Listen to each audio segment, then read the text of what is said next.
Perempat Guru Minda Kota Bandung.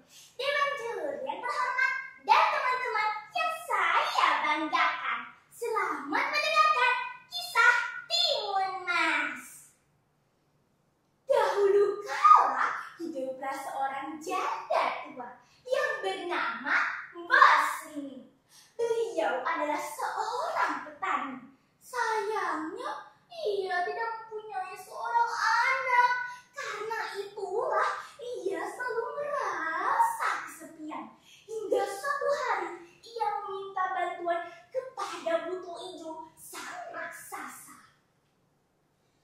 Wahai Buto Ijo, kabulkanlah permohonanku. Berikanlah aku seorang anak. Baiklah, tapi dengan satu syarat. Kelak anak itu berusia 6 tahun. Kau harus menyerahkannya kepadaku untuk menjadikan santapanku. Ambillah biji mentimun ini dan tanamlah di ladangmu.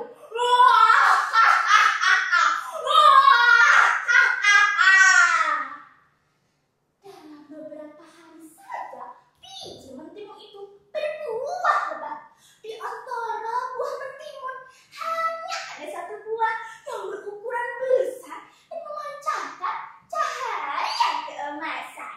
Kemudian bos ini mengambil dan membelah buah mentimun itu dengan sangat hati-hati.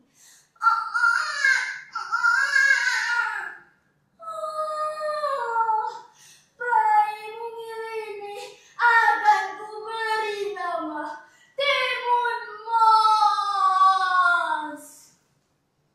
Sejak saat itu, Timun Mas tumbuh menjadi gadis kecil ceria.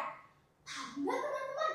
Timun Mas memiliki kebiasaan baik, seperti selalu bangun pagi, rajin beribadah, selalu makan makanan bergizi, dan gemar masyarakat, sehingga ia disayangi oleh seluruh warga desa.